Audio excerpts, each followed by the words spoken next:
little bit about the number side of things, because I can't wrap my mind around, like, I think that's like one of the biggest fears people have is retiring and then running out of money right before the end of their life.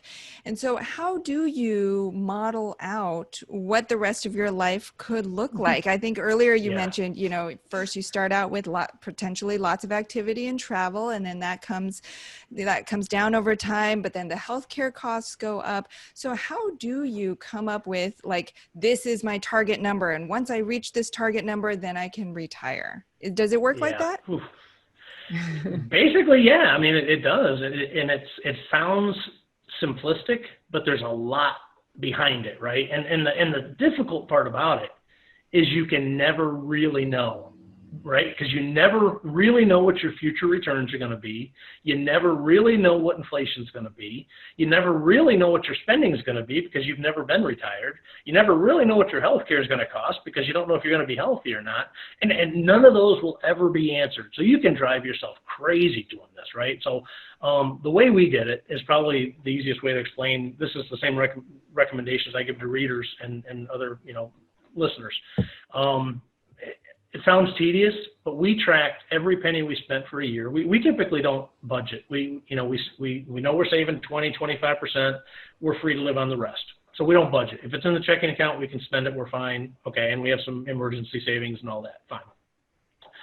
But you can't plan for retirement without really understanding your spending. So we tracked every penny for a year, actually 11 months. I gave up. It's brain numbing work. I hated it. But every receipt, everything went in my pocket. Everything went on a spreadsheet. That was the baseline. Okay, here's what we're spending during our working life. We know what that is. Now, what's going to change when we retire? Well, we're going to sell the big house. We're going to buy the cabin. Great. We'll pay that off. We'll be debt free. There goes the mortgage. Great. Okay. So you make the adjustments for that. You're going to have to go out and buy private health care. Okay. Let's research what private health care is going to cost. Every assumption we made was on the high side.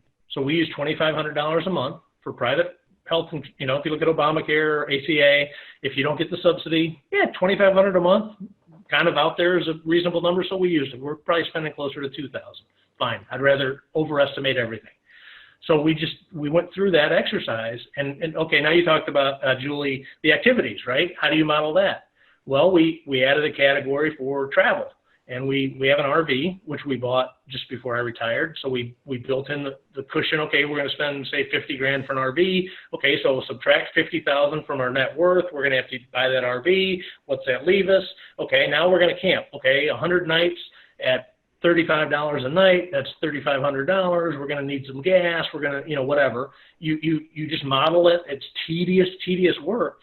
But if you go through that, especially if you do it in conjunction with thinking about those softer aspects of retirement, what do you want to do with your time? Okay, we want to travel. Great. Let's build in a budget to travel. And that's basically what we did. And then, as you get into the further out years, obviously it's more of a guess. How long are we going to travel? I don't know. Let's plug in 75. Okay, at age 75, we whittled down the travel, You have to just use some common sense to try to chart those waves, of the ups and downs. But that's basically how we did it. And then you basically look at your net worth. And what we did is we subtracted all of the non-liquid net worth that we weren't going to spend in retirement, the home value, right? Your home value is part of your net worth. We didn't count that in our what I called retirement liquidity. So how much retirement liquidity did we have? We now know what our spending is going to be.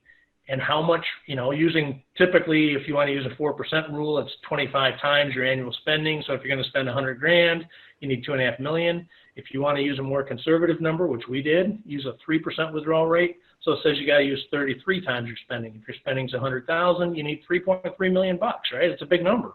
But that's basically how you do it. You either do a 25x or a 33x or somewhere in between.